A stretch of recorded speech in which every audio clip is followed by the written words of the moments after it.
그가 여호와 앞에 오래 기도하는 동안에 엘리가 그의 입을 주목한즉 한나가 손으로 말하매 입술만 움직이고 음성은 들리지 아니하므로 엘리는 그가 취한 줄로 생각한지라. 엘리가 그에게 이르되 내가 언제까지 취하여 있겠느냐? 포도주를 끊으라 하니 한나가 대답하여 이르되 내 주여 그렇지 아니하니이다. 나는 마음이 슬픈 여자라 포도주나 독주를 마신 것이 아니요 여호와 앞에 내 심정을 통한 것뿐이오니 당신의 여종을 악한 자로 여기지 마옵소서. 내가 지금까지 말한 것은 나의 원통함과 격분됨이 많기 때문이다 하는지라. 엘리가 대답하여 이르되 평안히 가라. 이스라엘의 하나님이 내가 기도하여 구한 것을 허락하시기를 원하노라 하니 이르되 당신의 여종이 당신께 은혜 입기를 원하나이다 하고 가서 먹고 얼굴에 다시는 근심빛이 없더라. 아멘. 오늘은 한나에 대한 이야기를 같이 상고하며 한나의 믿음을 통해서 우리가 우리의 믿음과 우리의 생각들을 하나님 말씀 앞에 비춰보려고 합니다. 한나가 자식이 없어서 자녀를 낳지 못해서 고통 가운데 있었고 고난 가운데 있었고 마침내는 심한 통곡으로 하나님 앞에 절절하게 매달릴 때 하나님께서 한나에게 그 유명한 사무엘을 허락해 주셨죠. 그래서 서원 기도의 아주 모델이 되는 케이스가 바로 한나입니다. 그래서 목회자들 중에는 어머니가 서원을 했다. 태어나기 전부터 나를 바친다고 서원했는데 그래서 태어났다. 뭐 이렇게 해서 그런 간증들을 많이 하는 것들도 저도 들었습니다. 또 제 이름도 사무엘입니다. 원래는. 근데 저희 아버지가 이름을 구종성으로 그냥 확 올려버렸어요. 저는 오늘 그 서원 기도를 통해서 도대체 우리에게 주시고자 하는 메시지가 무엇인지 우리 같이 상고해 보려고 하는 것입니다. 지금 이 시대는 사사기 끝부분인 거예요. 사사기 시대는 여러분들이 아시는 것처럼 굉장히 타락했던 시대입니다. 영적으로 암흑기였습니다. 사사들은 처음에는 그래도 강력한 그리고 좀 하나님 앞에 거룩한 사사들이 많아졌다가 사사들조차도 점점 갈수록 타락하는 모습을 보여주고 그리고 우리가 끝에 상고해봤던 사사가 누구였죠? 삼손이었습니다. 삼손을 한번 보십시오. 사사로서 나신이로서 하나님 앞에 구별된 삶을 살지 못했지 않습니까? 하나님 앞에 나신이라고 칭함을 받은 사사들조차도 하나님의 말씀 앞에 순종하지 못하고 영적인 무감각 가운데 살았던 시대, 그 시대가 바로 사사시대입니다. 그러나 그 사사시대는 그때만 그런 것이 아니라 오늘날에도 사사시대가 올 수도 있습니다. 또한 우리의 신앙에 있어서도 사사시대가 올 수 있다는 얘기입니다. 하나님의 말씀과 하나님의 뜻, 하나님의 그 음성에 귀 기울이지 않는 시대, 오직 나의 생각과 나의 주장과 나의 고집만이 나의 인생의 주가 되는 시대, 그것이 오늘 우리의 삶이라면 우리는 지금 사사시대를 살고 있는 겁니다. 그런 모습이 오늘 우리의 교회의 모습이라면 우리 교회는 지금 사사시대인 겁니다. 만약 이런 모습이 우리 한국교회의 모습이라면 우리 한국교회의 모습은 사사시대인 겁니다. 하나님이 왕이신데 그 왕됨을 잊어버리고 자기가 하고 싶은 대로 자기가 자기의 유익대로만 살아간다면 그것은 사사시대입니다. 어느 정도로 이 사사시대가 심각했냐면 사무엘상 3장 1절에 보면 아이 사무엘이 엘리 앞에서 여호와를 섬길 때에는 여호와의 말씀이 희귀하여 이상이 흔히 보이지 않았더라. 하나님의 말씀이 없는 시대예요. 이게 바로 사사시대의 특징입니다. 하나님의 말씀이 없습니다. 강단에서 말씀을 전한다고 하지만 하나님의 말씀이 강론되지 않는 겁니다. 또한 우리의 개인적인 삶에서 크리스찬이라는 이름만 있지 하나님의 말씀의 중요성이 상실되는 겁니다. 그리고 나는 크리스찬이라고 말을 하지만 그 거룩하신 말씀 한번 읽어보지 않는 시대가 바로 사사시대인 거예요. 그리고 내 마음대로 하고 이것이 하나님 뜻일 거라고 막연하게 그냥 그렇게 살아가는 시대, 이게 사사시대요. 그 사사시대의 끝자락의 사건이 바로 오늘 사건입니다. 사사시대에는 여러분들이 아는 것처럼 엘리 제사장도 이상을 듣지 못하고 하나님의 뜻을 분별하지 못하는, 그래서 어린아이 사무엘은 하나님의 음성을 듣는데 엘리 제사장, 지도자는 하나님의 음성을 듣지 못하죠. 게다가 지금 자기의 양이 하나님 앞에 어떤 마음으로 통곡하며 어떤 마음으로 그 절절한 마음으로 기도하는지조차 분별을 못하는 거예요. 술이 취했나 보다. 신학자들 말을 들어보니까 아마 이 시대에는 영적인 타락이 극심해서 성전 안에서 술 취한 여자들과 그런 여자들이 많이 그냥 그렇게 세상에 방탕한 여자들이 와서 그렇게 술 취한 모습대로 그렇게 있었던 경우들이 많았다고 합니다.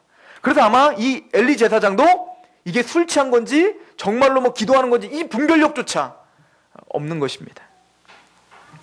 그 정도로 타락한 이 시대에 그래도 엘가나라고 하는 사람은 하나님 앞에 제사를 드리고 하나님 앞에 예배를 드리고 있는 모습을 보여주고 있습니다.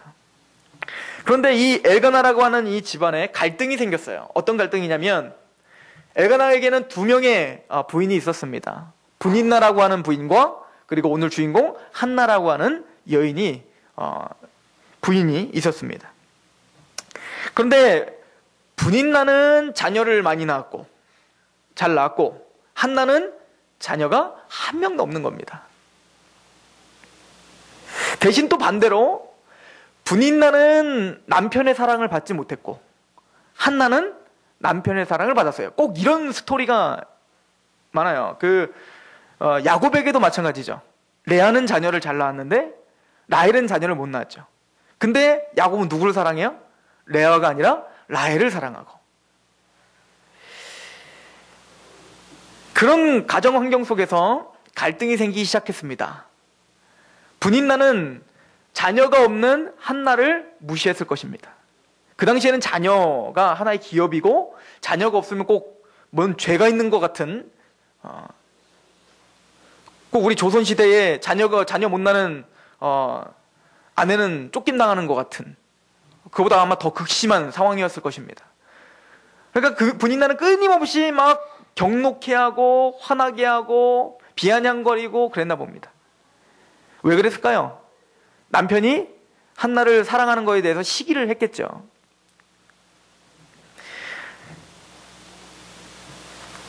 사무엘상 1장에 보면 1장 4절부터 보면 이렇게 이야기를 합니다.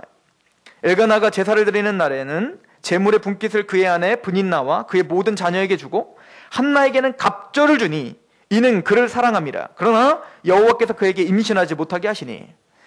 한나를 사랑하니까 어때요? 지금 자녀도 못 낳고 그러니까 엘가나는 그래도 뭔가 마음이 국률한 마음이 있었던 겁니다. 그러니까 자녀를 못 낳으니까 그리고 분인나는 자기 자녀들이 있으니까 그래도 뭔가 위로가 있으니까 엘가나는 조금 더 한나에게 관심이 가질 수밖에 없는 거죠. 우리 자녀들이 있더라도 뭔가 좀 부족한 자녀에게 더 관심이 가질 수밖에 없잖아요. 그런 것처럼 엘가나는 한나를 더 관심을 갖고 그렇게 했더니 그게 싫은 거예요. 분인나는. 그런데 이 엘가나의 갑절에 어떤 그런 관심이 있었지만 한나는 그게 채워져요? 안 채워져요? 채워지질 않는 겁니다. 그래서 6절에 보면 여호와께서 그에게 임신하지 못하게 하심으로 그의 적수인 분인나가 그를 심히 격분하게 하여 괴롭게 하더라. 그러니까 아마 항상 뭔가 막 꼬투리 잡고 막 하여튼 막 열받겠나 봐요. 그래서 너무 경노가 나고 막 보기만 하면 막 싫고 그 정도로 한나가 막 화가 났나 봅니다. 그러나 한나가 그래서 격분해서 막 울고 막 원망하고 너무 슬퍼하고 있으니까 그래도 엘가나는 참 괜찮은 사람 아닙니까? 우리 1장 8절 한번 같이 읽어볼까요? 시작. 그의 남편 엘가나가 그에게 이르되 한나여 어찌하여 울며 어찌하여 먹지 아니하며 어찌하여 그대의 마음이 슬프냐 내가 그대에게 10 아들보다 낫지 아니하냐 하니라. 내가 낳은 사람 갖고 되는 거 아니냐. 누가 너한테 자녀 낳아달라고 했느냐. 난 그냥 너와 이렇게 행복하게 하면 되는 나 하나만 있으면 되는 거 아니냐. 참 괜찮은 사람입니다. 그러나 한나는 만족할 수가 없었어요. 이 위로에 만족할 수가 없는 거예요. 보통 이런 다툼의 원인은 자신의 처한 환경이 너무 싫은 거죠. 환경의 결핍. 그게 어떤 결핍이든 그 결핍 때문에 원망이 생기는 거죠. 또 그 원망이 커져서 상대방을 향한 시기가 생기는 거고요. 예전에 이런 이야기가 있습니다. 수탉이 물을 먹을 때 어떻게 먹습니까? 이렇게 고개를 한번 들고 이렇게 물을 먹잖아요. 그 모습을 보면서 어떤 인도주의자가 이렇게 이야기했다는 겁니다. 야, 저 수탉은 물을 한번 먹을 때마다 고개를 올렸다가 내렸다가 올렸다가 내렸다가 너무 불쌍하구나. 너무 측은하구나. 어떻게 저렇게 평생을 산단 말인가. 그렇게 얘기했더니 현실주의자가 이렇게 이야기했다는 거예요. 다 먹고 살자고 하는 거야. 저래야 물 한 모금이라도 들어가지. 한 방울이라도 들어가지. 다 먹고 살자고 하는 짓이야. 이렇게 이야기했다는 겁니다. 그랬더니 그걸 보고 있던 크리스찬이 이렇게 이야기했다는 거예요. 아닙니다. 그 말도 다 맞는 말인 것 같지만 그 닭은 물 한 모금 먹을 때마다 하늘을 쳐다보며 하나님께 감사하는 거라고. 물 한 모금 먹을 때마다 하나님 나에게 물을 주셔서 감사합니다. 그리고 하늘을 쳐다보고 또 물 한 모금 먹을 때마다 하나님 감사합니다. 그리고 먹는다는 거야. 똑같은 현상을 보면서도 보는 시각에 따라서 너무 큰 차이가 있는 거죠.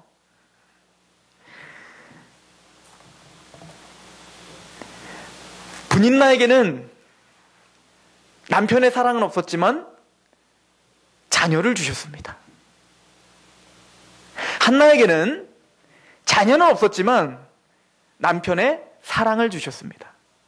그러나 둘 다 공통점은 뭐냐면 자기에게 하나님께서 주신 그 감사거리들은 잊어버린 채 자기의 결핍만 보고 원망하더라는 겁니다. 저도 돈이 좀 많았으면 좋겠거든요. 저도 좀 넉넉했으면 좋겠습니다. 그래서 뭔가 좀 더 있으면은 막 좋을 것 같잖아요. 그죠? 행복할 것 같고. 아닙니까? 예전에 우리 진욱 집사님이랑 그런 얘기도 했어요. 어떤 사람이 돈이 막 많은데 너무너무 힘들다는 거예요. 막 정신적으로 힘들고 그런 걸 보면서 제가 이런 얘기를 했습니다. 진욱 집사님한테. 우리는 그런 돈이 있으면 절대 힘든 일이 없을 것 같은데. 그러면서 원망하는 거 아닙니까? 근데 제 친구 중에 한 명은 부자입니다. 이미 제 나이인데 이미 걔 앞으로 재산이 25억이 있어요. 그리고 아파트도 몇 억짜리 아파트를 지금 갖고 있습니다. 차도 지가 바꾸고 싶은 대로 막 바꿀 수 있는 친구예요. 그런데 삶이 힘들대요. 미칠 것 같대요. 왜냐면 어떤 돈이 많기 때문에 막 그 가정에 그 싸움들이 있을 거 아닙니까? 그러면서 저한테 이렇게 이야기를 합니다. 돈이 있다고 행복한 게 아니야. 왜 돈이 있다고 내가 힘들다 그러면 왜 그걸 믿어주지 않는 거야? 막 화를 내더라고요. 그럼 너무 힘들어하는 겁니다. 그런데 너무 재밌는 건 저는 이해가 안 가는 거예요. 왜 그렇죠? 이게 인간입니다. 하나님이 우리에게 주신 감사거리들은 잊어버린 채 우리의 결핍만 보는 것이 인간입니다. 똑같은 걸 보더라도 우리는 감사를 할 수 못하는 그런 연약한 자들인 것을 성경은 우리에게 누누이 보여주고 있는 것입니다. 또한 이 다툼의 원인은 일부 다처제로 통한 다툼입니다. 사실은 하나님께서는 한 남자에게는 한 여자를 정했습니다. 그래서 남자가 부모를 떠나서 여자와 한 몸을 이루라는 것은 1대1로 만나서 하나가 되라는 얘기지, 한 남자가 그 권력과 힘을 가지고 여러 여자를 거느리고 살아라는 얘기가 아니에요. 그래서 아담과 하와 이후에 가인의 후예들, 타락한 가인의 후예들의 라멕이라고 하는 그 후예가 제일 먼저 일부 다처제를 시작했죠.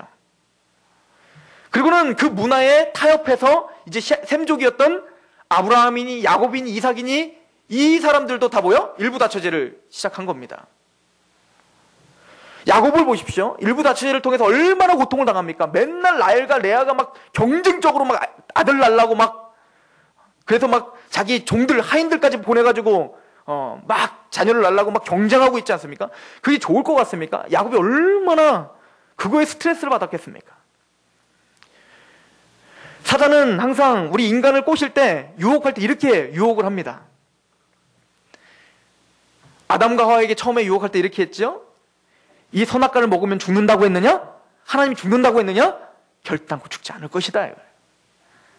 사단은 항상 우리에게 이렇게 유혹을 하는 거야. 하나님께서 이렇게 살아라고 했느냐? 하나님께서 그렇게 하라고 했느냐? 아니다. 너에겐 괜찮을 것이다. 결단코 죽지 않을 것이다. 하나님의 심판을 면할 것이다. 그래서 우리는 많은 부분 세상의 문화에 타협을 하는 거죠. 즉 하나님의 말씀에서 떠난 그 삶이 바로 이 가정에 갈등이 일어나게 되는 하나의 주된 원인이 됐을 것입니다. 그러나 이후에 어찌됐든 우리가 오늘 상고해야 될 사람은 바로 한나입니다.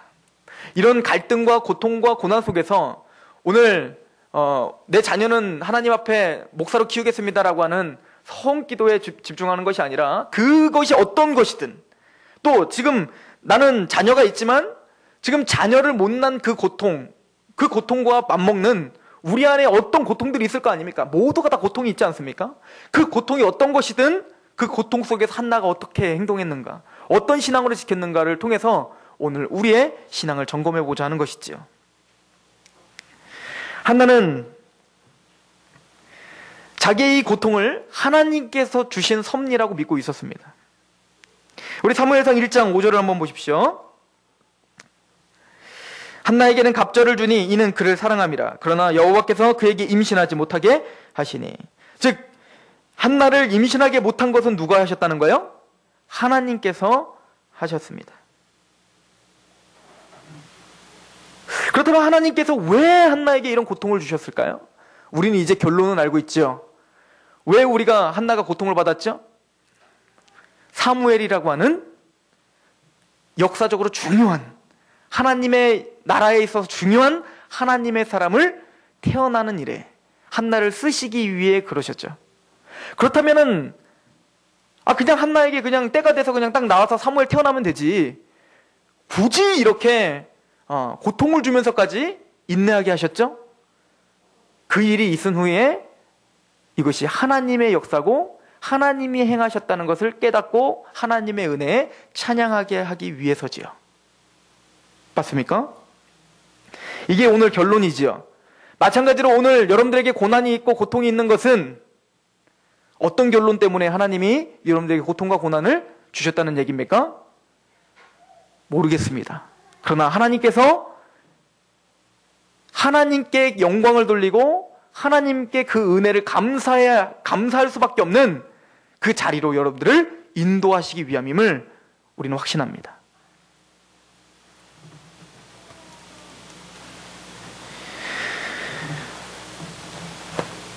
첫 번째는 이런 고통을 통해서 하나님께서 주시고자 했던 것, 원하시는 것은 첫 번째는 한나의 마음입니다.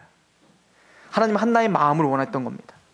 즉 하나님 앞에 그 간절함을 가지고 하나님께 나와 기도하고 하나님만을 찾을 수밖에 없게 하는 그 간절한 겸손한 태도를 지금 하나님은 요구하시고 그런 태도로 지금 한나를 변화시켜주고 계시는 겁니다. 여러분들, 한나의 기도를 통해서 우리가 기도의 중요한 원리 하나를 배워야 되는데,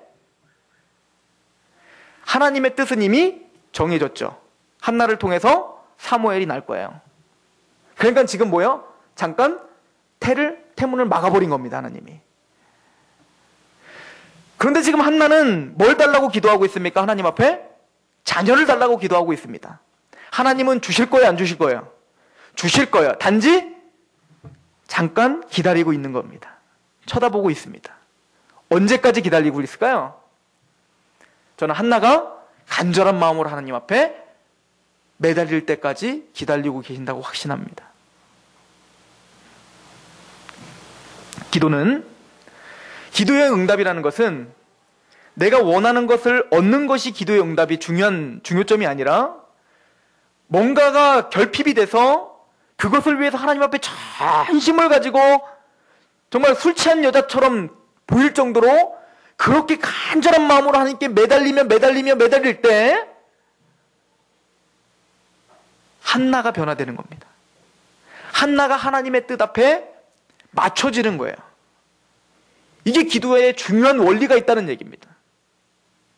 단순히 내가 원하는 것을 얻어내는 것이 기도의 중요한 하나님의 목적이 아니라 그 기도를 통해서 내가 하나님의 뜻이 변경되는 게 아니라 하나님의 뜻에 누가 변경이 되는 거예요? 내 마음과 내 생각이 변경되는 거예요. 그리고 하나님은 가장 좋은 것으로 우리에게 허락하시는 겁니다. 이것이 하나님의 섭리입니다. 하준이가 가끔 저희가 밥을 먹을 때 하준이가 건드리면 안 되는 것들을 자꾸 때를 쓰고 건드리고 막 그래요. 그럼 처음에 안 된다고 하지만 그럼 제 아내가 얼른 뛰어가서 더 좋은 걸 갖고 옵니다. 하준이에게 딱 맞는 더 좋은 걸 갖고 와요. 그럼 그때까지는 하준이 자지러지게 우는 거예요. 어리면 어릴수록 인내력이 없죠. 어리면 어릴수록 참을성이 없죠. 신앙도 마찬가지인 것 같습니다. 신앙이 어리면 어릴수록 인내력이 부족합니다. 그러나 우리는 그걸 알고 있습니다. 하나님께서 가장 좋은 곳으로 지금 예비하고 있다는, 그냥 한 사람의 유대인이 태어나는 게 아니라 이제는 사사시대를 종결하고 이제는 뭡니까? 하나님의 놀라운 다윗의 시대, 그 시대를 예비하는 그런 중요한 이스라엘 역사의 중요한 구원자죠. 또 한나에게 있어서는 굉장히 기쁨을 주는 구원자죠. 그런 사무엘이 태어나야 된단 말입니다. 사무엘이라는 이름 자체가 나를 구원하셨다라는 이름이에요. 그런 중요한 인물이 태어나야 되기 때문에 하나님은 바로 인내하게 하시는 겁니다.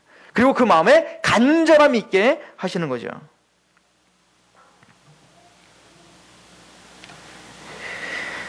한나는 남편이 아무리 자기에게 잘해줘도 그것이 참 만족이 아니라는 걸 아는 거예요.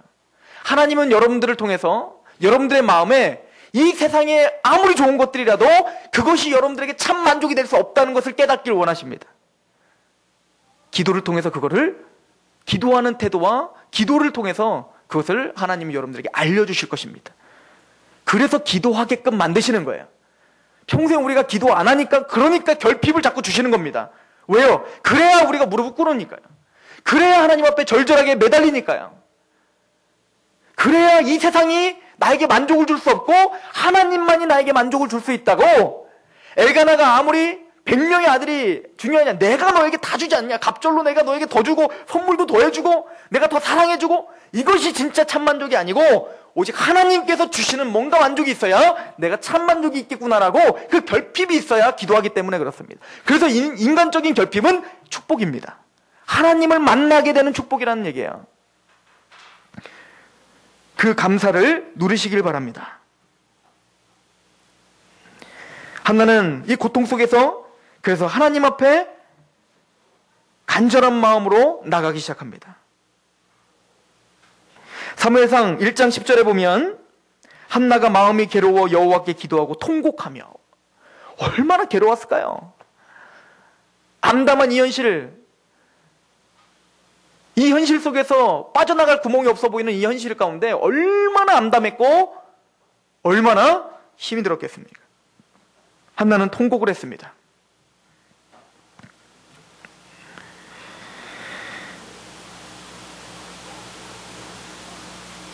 그리고 한나는 마침내 사무엘상 1장 11절에 이렇게 이야기를 합니다. 같이 한번 읽어볼까요? 시작.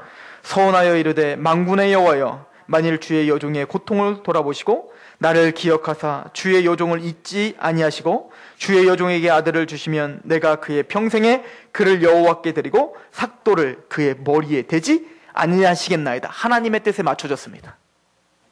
마침내는 하나님의 뜻에 한나의 마음을 맞추신 거예요.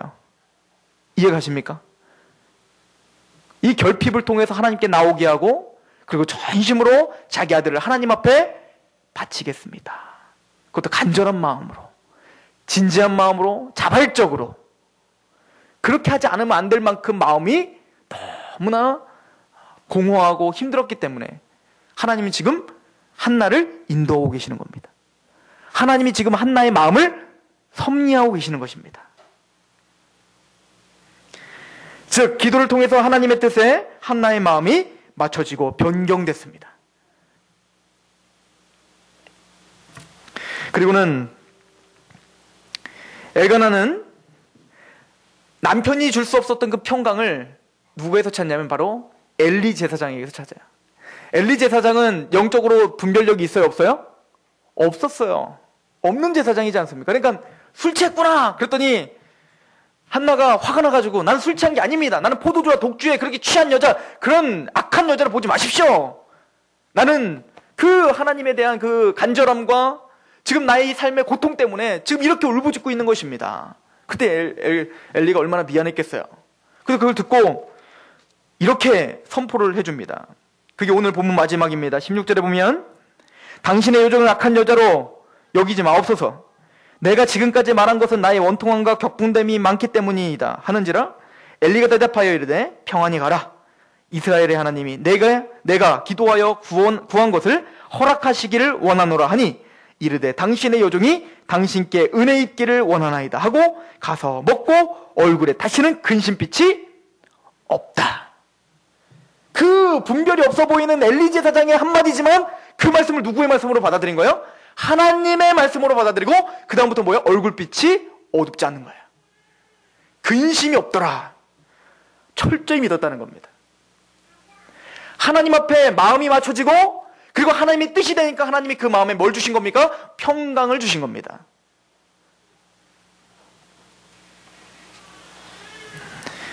즉 이게 믿음의 사람의 태도입니다. 기도하십시오. 여러분들의 금신빛이 없어질 때까지 기도하십시오. 하나님 반드시 여러분들에게 평강을 주실 것입니다. 여러분들에게 확신을 주실 거란 말입니다. 그 약속을 붙드시는 하나님 반드시 그 약속을 이루시리라고 하는 확신과 평강을 주신다니까요. 그 평강이 있을 때까지 기도하십시오. 한나는 지금 1시간 동안 기도한 게 아니에요. 지금 몇 년을 기도했는지도 몰라요, 사실은.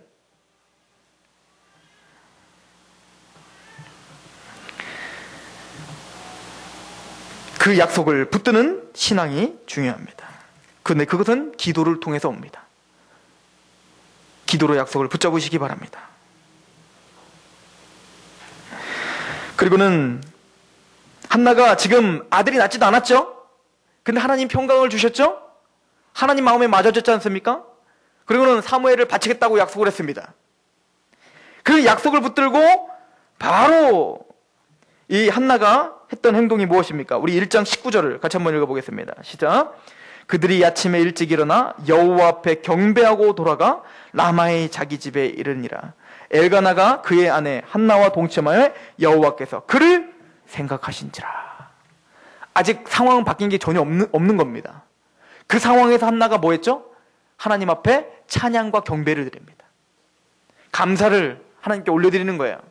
꼭 바울이 빌립보 감옥에 있을 때 하나님 앞에 감사와 찬양을 올렸을 때 지진이 일어났고 옥문이 열렸던 것처럼 한나에게는 뭡니까? 하나님의 뜻으로 맞춰지니 이제는 뭐예요? 금신빛이 아니에요. 아무리 좋은 것, 세상적인 것, 아무리 만족을 준다고 해도 그것이 내 마음의 평강과 만족이 되지 않았는데 기도하고 그 기도의 열매로 하나님이 평강이 주어지니까 이제는 그 세상적인 결핍이 아직 해결되지는 않았지만 그 마음의 평강과 기쁨과 하나님께 찬양이 나오더라는 겁니다.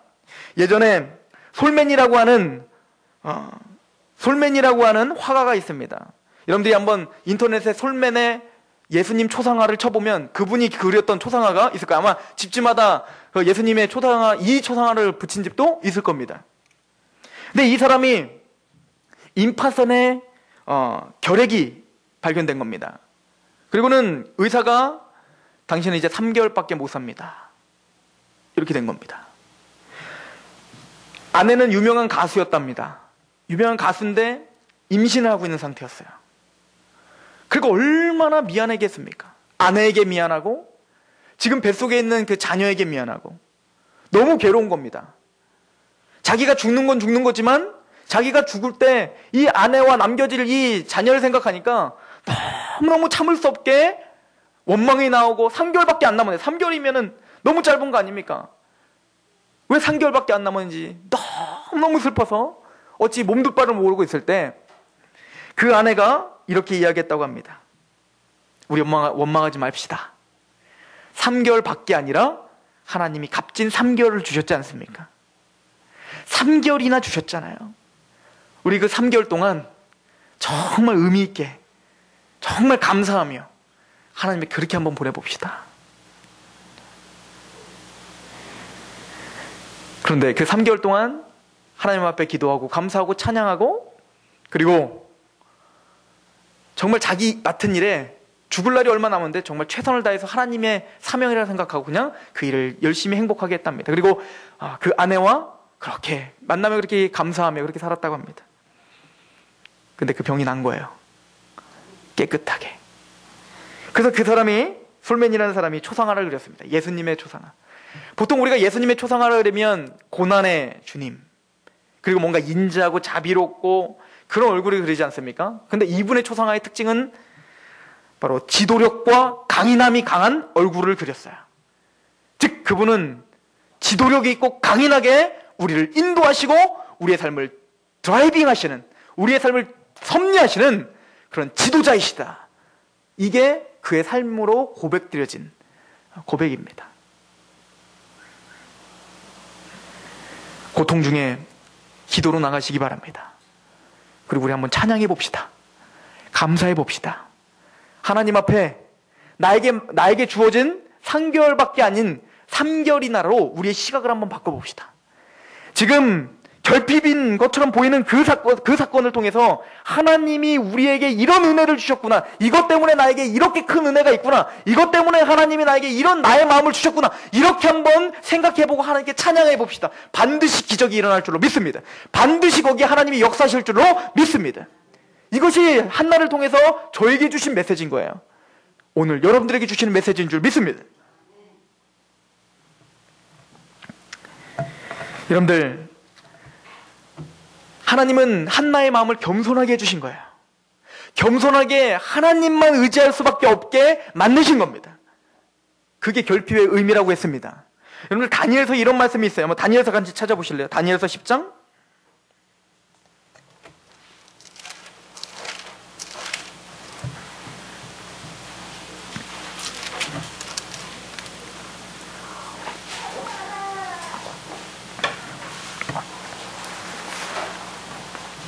다니엘서 10장 12절입니다. 같이 한번 읽어보겠습니다. 시작. 그가 내게 이르되 다니엘아 두려워하지 말라. 내가 깨달으려 하여 내 하나님 앞에 스스로 겸비하게 하기로 결심하던 첫날부터 내 말이 응답받았으므로. 요거를 현대어 성경으로 잠깐 보도록 하겠습니다. 현대어 성경 좀 한번 보실래요? 자, 우리 같이 한번 읽어보겠습니다. 시작. 그가 계속해서 말을 이었다. 다니엘아 무서워하지 말아라. 내가 하나님의 뜻을 깨달으려고 마음 먹고 음식도 제대로 먹지 않은 채 하나님께 기도드린 것을 잘한다. 하나님께서는 내가 기도를 드리기 시작하던 첫날부터 너의 기도를 다 들으셨다. 그래서 내가 하나님께 하시는 말씀을 내게 전하려고 이렇게 왔다. 하나님께서 그 무릎을 꿇고 겸손한 마음으로 기도할 때부터 하나님이 어떻게 하셨다는 거예요? 들으시기로 결정하셨다는 거예요. 요거를 여러분들 쉬운 성경이 집에 있으신 쉬운 성경을 한번 찾아보시기 바랍니다. 쉬운 성경이 이렇게 표현됐어요. 지금 우리 여긴 쉬운 성경이 없기 때문에 다니엘이 하나님 앞에 겸손하게 마음을 낮출 때부터 하나님은 그의 기도를 들으셨다. 겸비했을 때, 우리의 마음이 겸비했을 때, 다른 얘기로 하면 우리의 마음이 하나님 앞에 겸손해졌을 때 하나님은 우리의 기도를 들으십니다. 우리 시편 22편을 같이 한번 읽어보겠습니다. 시편 22편.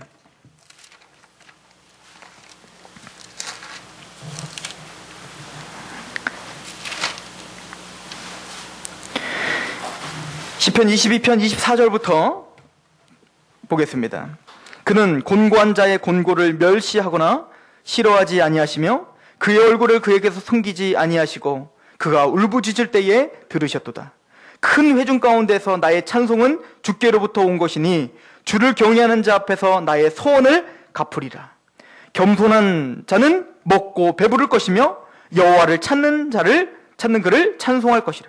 너희 마음은 영원히 살지어다. 겸손한 자는 먹고 어떻게 할 것이다? 배부를 것이다. 하나님 앞에 그 마음을 겸비하고 하나님 앞에 겸손한 자는 먹고 배부를 것이다. 하나님께서 반드시 응답해 주시겠다는 얘기입니다. 그리고는 서원을 갚으라. 하나님 앞에 약속했던 것들을 갚으라는 것입니다. 한나처럼요.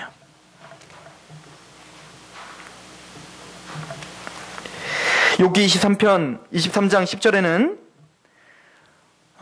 하나님께서 우리가 사는 길을 우리가 측량하지 못하지만 이 고난 중에 있었던 욥이 우리를 단련하신 후에 우리가 정금과 같이 나오리라.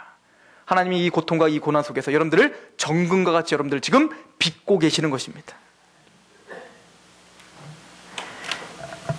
히브리서 5장 14절도 단단한 음식은 장성한 자의 것이니 그들은 지각을 사용함으로 연단을 받아 선악을 분별하는 자들이다. 연단을 받아 분별할 수 있다는 거예요. 연단을 받으면 받을 만큼 우리는 분별력이 생긴다는 얘기입니다. 우리 야고보서를 한번 보겠습니다. 야고보서 1장입니다. 1장 2절 4절인데요.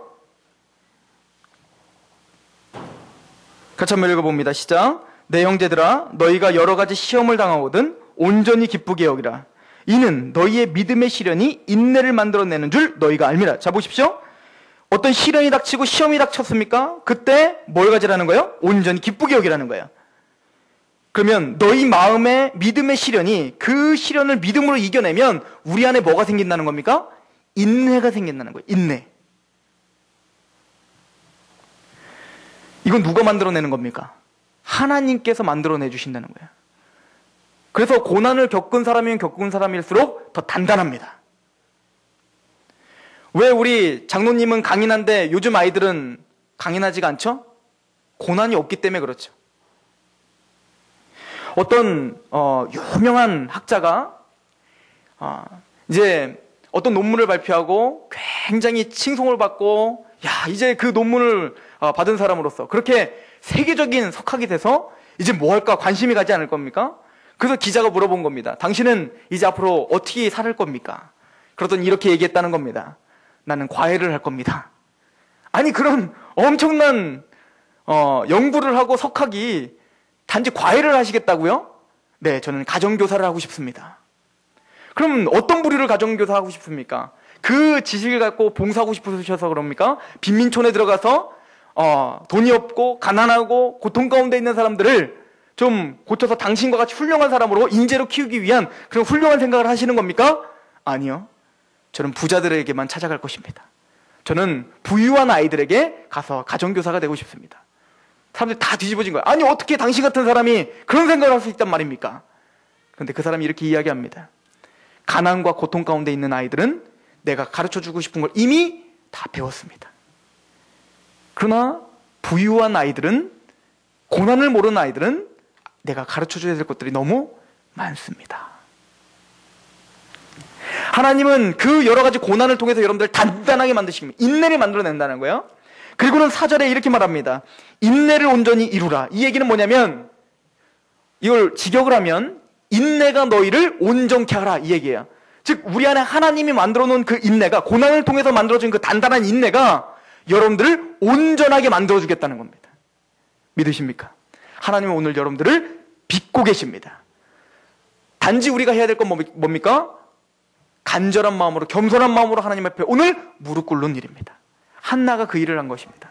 그럴 때 우리가 상상할 수 없었던 인물이 한나에게서 태어난 것처럼 하나님이 여러분들이 결핍처럼 보이는 그 일을 반드시 하나님의 도구로, 하나님의 나라를 확장하는 도구로 여러분들을 변화시켜주고 바꿀 줄로 믿습니다.